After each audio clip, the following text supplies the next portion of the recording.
जीवन का जन्म आदि वरदान स्नेह की शक्ति, जो जन्म जन्मांतर से एक बूंद की प्यास अर्थात प्रेम की प्यासी आत्माएं, आत्मिक सुख के प्यासी आत्माएं, आत्मिक प्यार के प्यासी आत्माएं, ऐसे प्यार की प्यासी आत्माओं को इतना प्यार से वरदानों से बाबा ने आज भरपूर कर दिया है।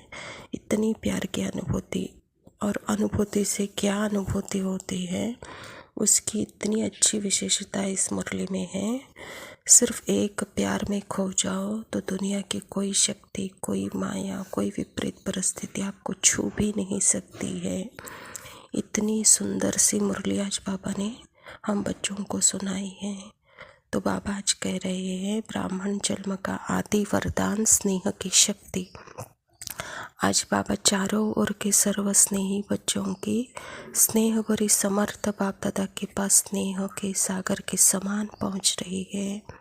हर बच्चे के दिल में दिलाराम समाया हुआ है और दिलाराम के दिल में सर्वस्नेही बच्चे समाये हुए हैं। तो बाबा स्नेह की बहुत बड़ी शक्ति है, उस विशेषताओं को आज बाबा सुना रहे हैं। स्नेह की शक्ति मेहनत को सहज कर देती है। जहाँ मोहब्बत है वहाँ मेहनत नहीं होती, मेहनत मनोरंजन बन जाती है, खेल बन जाती है, ऐसे कह रहा है बाबा। स्नेह की शक्ति देह और देह की दुनिया को सेकंड में भुला देती है। स्नेह में जो भूलना चाहे वह भुला सकते हो, जो याद करना चाहो उसे समा जा सकते हो। स्नेह की शक्ति सहज समर्पण करा देती है। स्नेह की शक्ति बाप समान बना देती है। स्नेह की शक्ति हर समय परमात्मा साथ का अनुभव कराती है। स्नेह सदा अपने ऊपर बाप की दुआओं का हाथ छत्र छाया समान अनुभव कराता है। स्नेह असंभव को संभव इतना सहज कर देता है जैसे कार्य हुआ ही पड़ा है।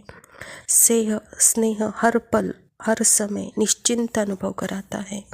स्नेह हर कर्म में निश्चित विजय का स्थिति का अनुभव कराता है। ऐसा स्नेह सदा अनुभव करते हो ना, कह रहे हैं बाबा, क्योंकि बाप दादा जानता है कि हम अनेक जन्मों में मेहनत में थकी हुई आत्माएं हैं। भिन्न भिन्न बंधनों में बंधी हुई आत्मा होने के कारण यहाँ हमको थोड़ा मेहनत लगता है, क्योंकि बाप दादा मेहनत से मुक्त होना देखना चाहते हैं। इसीलिए वो सहज विधि स्नेह की शक्ति बच्चों को वरदान के रूप में दे देते हैं। आपने ब्राह्मण जन्म के आदि समय को याद करो, कहते हैं बाबा। यहाँ इस जीवन में आपने कैसे चला, कैसे पालना में पली, उस स्नेह की शक्ति ने ही आपको नया जीवन दिया। स्नेह की अनुभूति के लिए आपको मेहनत करनी नहीं पड़ी और हर सहज अनुभव होते गया, और इस अनुभूति ही वरदान है। प्यार प्यार में खो गए तो यह स्नेह वरदान की स्मृति को याद करो। मेहनत के समय इस वरदान द्वारा मेहनत को परिवर्तन कर सकते हो। बाप दादा को बच्चों की मेहनत अनुभव करना अच्छा नहीं लगता। बाबा कहते जब भी मेहनत अनुभव करो इस वरदान को याद करो, कहता बाबा। बाबा कहते कितनी भी बड़ी कैसी भी परिस्थिति हो, प्यार से स्नेह से परिस्थिति रूपी पहाड़ को परिवर्तन हो, पानी समान हल्का बन जा सकता है। पत्थर को पानी बना सकती हो। कैसे भी माया का विपरीत रूप हो, विकराल रूप हो, रॉयल रूप हो, सामना करने का सेकंड में स्नेह के सागर में समा जाओ तो सामना करने की माया की शक्ति समाप्त हो जाएगी। आपके सामने छू मंत्र शिव मंत्र बन जाएगी। सबके पास शिव मंत्र की शक्ति है ना, तो इसमें खो जाओ, शिव स्नेह में समा जाओ। सिर्फ डुबकी मारकर बाहर निकल कर नहीं आओ, थोड़े स्मृति में ही मीठा बाबा, प्यारा बाबा डुबकी निकल नहीं आओ, क्योंकि माया की नज़र फिर आप पर पड़ जाएगी। समा जाओ तो माया माया की नज़र से दूर हो जाएंगे। कुछ भी नहीं, स्नेह में समा जाओ। स्नेह का वरदान याद करो, स्नेह के वरदान में खो जाओ। खो जाना नहीं आता है क्या, पूछ रहा है बाबा। स्नेह तो सहज है ना, सबको अनुभव है ना। कोई है जो ब्राह्मण जीवन में रूहानी स्नेह का अनुभव है नहीं, है कोई, पूछ रहा है बाबा आज खास। तो स्नेह सहज योग है। स्नेह में समाना संपूर्ण ज्ञान है। आज के दिन का महत्व ही है स्नेह। तो बाबा आज अमृत वेले से किस लहर में लहरा रहे हो पूछ रहा है। बाप दादा के स्नेह में लहरा रहे हो ना। सर्व आत्माओं के अंदर बाप के सिवा और कुछ याद रहा है?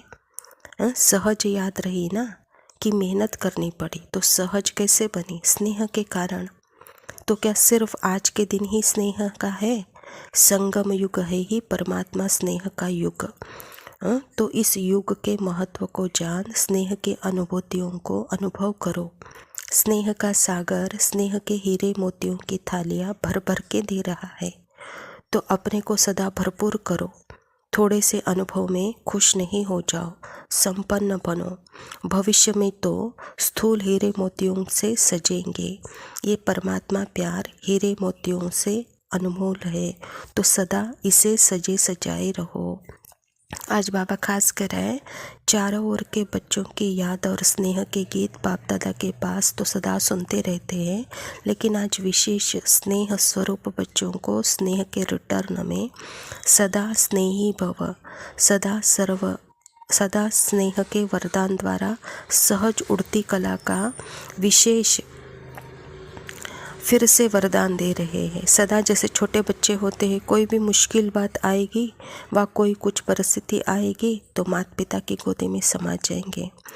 ऐसे सेकंड में स्नेह की गोदी में समा जाओ तो मेहनत से बच जाएंगे। सेकंड में उड़ती कला द्वारा बाप दादा के पास पहुंच जाओ तो कैसा भी स्वरूप में आई हुई माया दूर से ही भाग जाएगी, आपको छू भी नहीं सकेगी, क्योंकि परमात्मा छत्र छाया के अंदर तो क्या, लेकिन दूर से भी माया की छाया आ नहीं सकती। तो बच्चा बनना अर्थात माया से बचना। बच्चा बनना तो अच्छा है ना, कह रहे बाबा। बच्चा बनने का अर्थ ही है स्नेह में समा जाओ। तो बाबा आज बहुत प्यार भरे याद प्यार बच्चों को दे रहा है। चारों ओर के दिलाराम के दिल में समाये हुए बच्चों को सदा मेहनत को मोहब्बत में परिवर्तन करने वाली शक्तिशाली आत्माओं को, सदा परमात्मा स्नेह में संगम युग को महान अनुभव करने वाली श्रेष्ठ आत्माओं को, सदा स्नेह की शक्ति से बाप के साथ और दुआओं के हाथ को अनुभव कर औरों को भी कराने वाली विशेष आत्माओं को, सदा स्नेह के सागर में समाये हुए समान बच्चों को स्नेह के सागर बाप दादा का याद प्यार और नमस्ते। बाप दादा को याद प्यार और नमस्ते। ओम शांति।